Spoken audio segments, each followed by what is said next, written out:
주신 말씀 요한복음 16장 21절부터 24절까지 합독하겠습니다.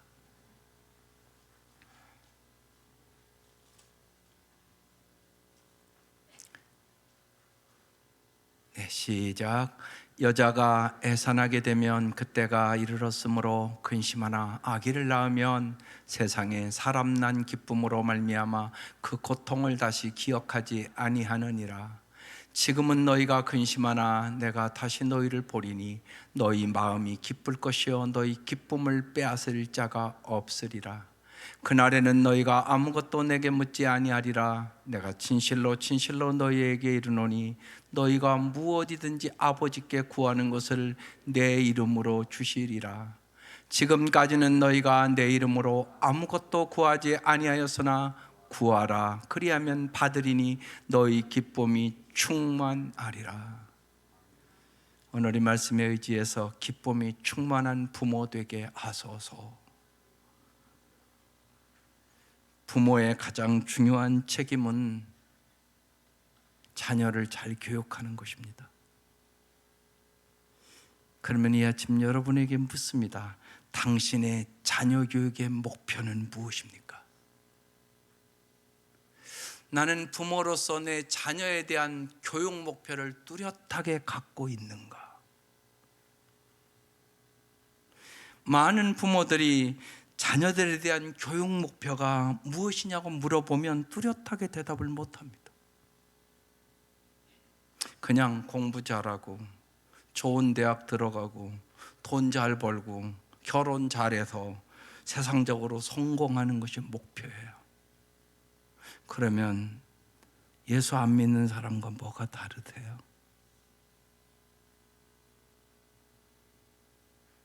진짜 뭐가 다르세요? 그게 여러분의 목표라면. 그래서 오늘 이 시간 성경적 자녀 교육에 대한 뚜렷한 목표를 갖기를 바라요. 해리 채핀의 시 요람 속의 고향이라는 시를 제가 읽어드리겠습니다. 어느 날 내게 한 아이가 태어났습니다. 그 아이는 다른 사람들과 똑같은 방법으로 세상에 왔지만 그러나 아이에게는 홀로 밟아야 할 단계가 있었고 지불해야 할 계산서가 있었습니다. 아이는 내가 알지 못하는 동안 걸음마를 배웠습니다. 또 내가 보지 못하는 사이에 말도 배웠습니다. 나는 항상 바쁜 사람이었기에 아이가 언제 그런 것을 배웠는지 알지 못했습니다. 아이는 자라면서 늘 내게 말했습니다. 아빠, 나는 이 다음에 그러면 아빠 같은 사람이 될 거예요. 아시겠죠? 난 반드시 아빠 같은 사람이 될 거예요. 아이가 물었습니다. 아빠, 언제 집에 오실 거예요? 내가 대답했습니다. 글쎄, 바빠서 잘 모르겠구나. 하지만 아빠가 시간이 나면 그때 함께 놀자꾸나. 그때 우리는 즐겁게 놀 수 있을 거야. 어느 날 10살이 된 아들이 말했습니다. 아빠, 공을 사줘서 고마워요. 오늘은 저랑 함께 놀아주시겠어요? 공 던지는 법도 좀 가르쳐 주시고요. 내가 대답했습니다. 얘야, 오늘은 안 된단다. 오늘은 할 일이 너무너무 많거든.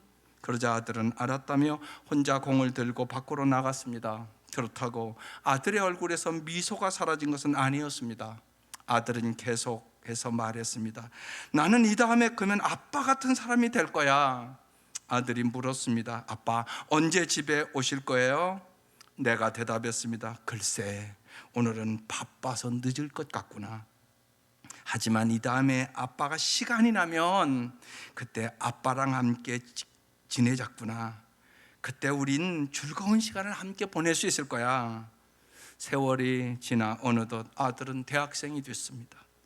내가 먼저 아들에게 말을 걸었습니다. 아들아, 내가 정말 자랑스럽구나. 이리 와서 내 곁에 앉아보렴. 아들은 머리를 저으면서 미소 띤 얼굴로 말했습니다. 아빠, 제게 지금 필요한 건 아빠 자동차 열쇠입니다.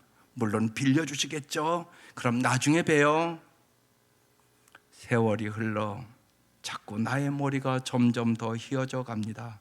아들에게 물었습니다. 아들아, 언제 집에 올 거니? 아들이 대답합니다. 글쎄요 아버지, 바빠서 잘 모르겠는데요.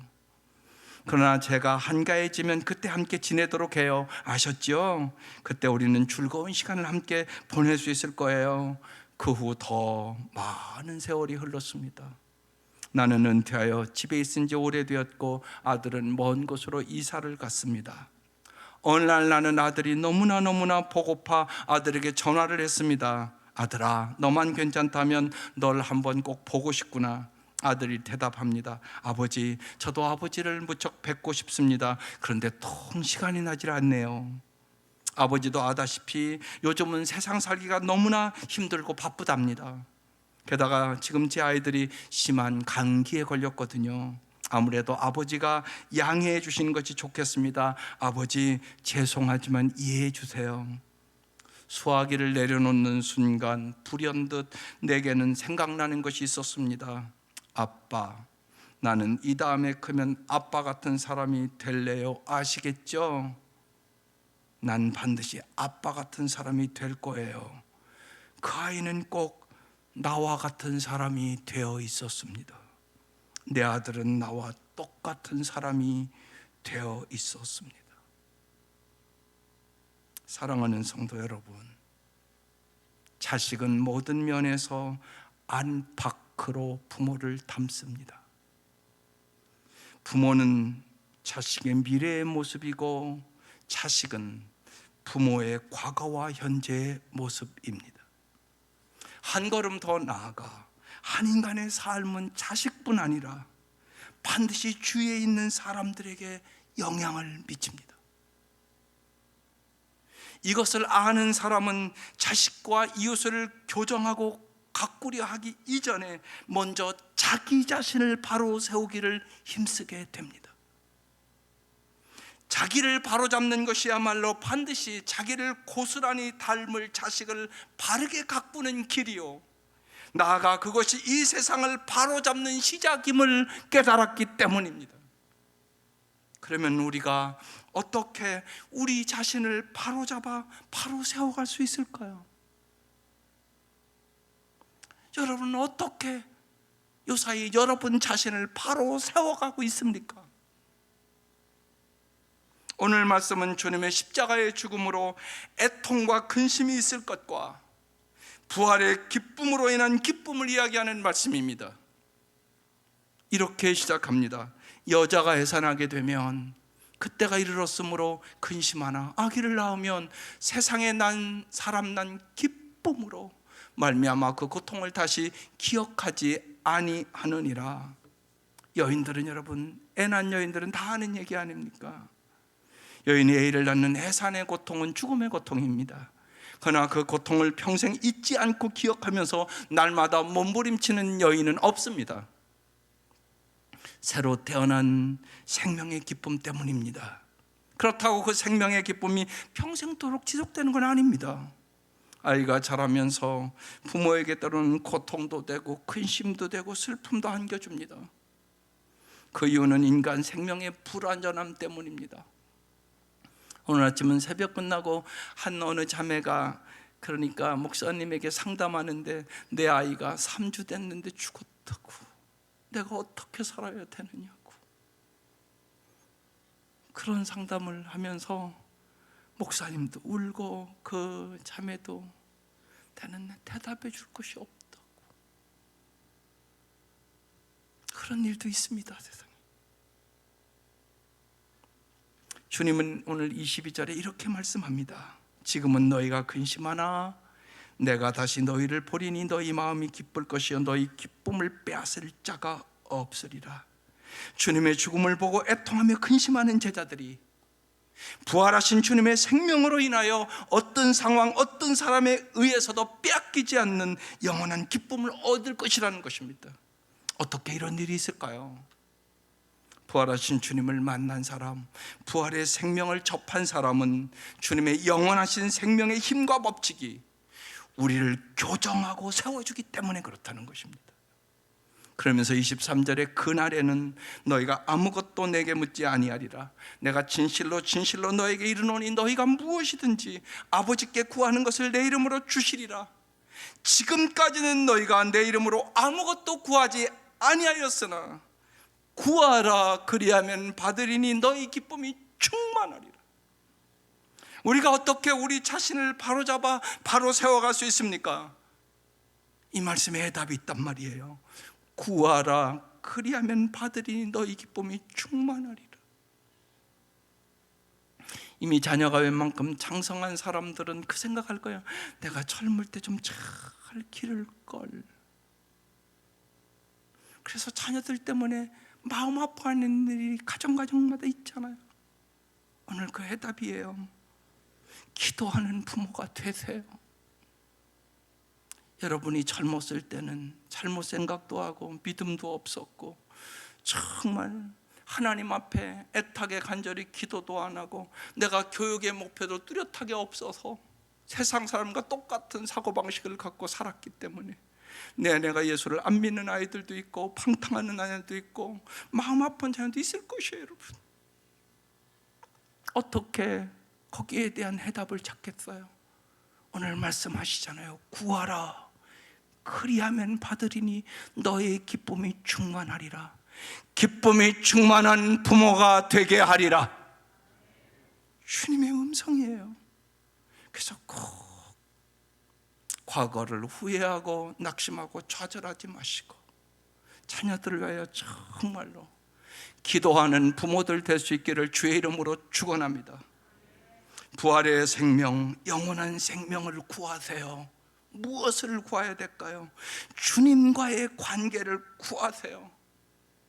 요한복음 17장 3절 유명한 말씀이에요. 마음에 새겨야 되는, 영생은 곧 유일하신 참 하나님과 그가 보내신 자 예수 그리스도를 아는 것이니이다. 영생은 그냥 영원히 사는 것만을 의미하는 얘기가 아니에요. 정말 영원히 잘 사는 길을 얘기하는 거예요. 영생은 뭐냐? 하나님과 예수를 아는 것이다. 여기 안다는 말이 동침한다는 의미예요. 하나님과 깊은 사랑의 관계를 가져야 된다는 얘기예요. 내가 하나님과 예수 그리스도를 잘 아는 것이 바로 나를 세우는 것이요, 내 자식을 세우는 것이요, 내 곁에 있는 사람들을 바로 세우는 길이라는 것이에요. 여러분이 예수를 아는 만큼, 여러분이 예수를 사랑하는 만큼 예수를 닮아갈 것이고, 여러분이 예수를 닮아가는 그 모습을 자녀들이 보고 배울 것이요, 그리고 여러분 주위에 있는 사람들에게 영생을 정말로 줄 수 있는 길을 가르칠 수 있다는 말씀이에요. 오직 예수 그리스도만이 우리의 영원한 기쁨임을 믿을 수 있기를 바라요. 예수님은 우리에게 참 생명을 주시기 위하여 십자가에 죽으신 분이세요.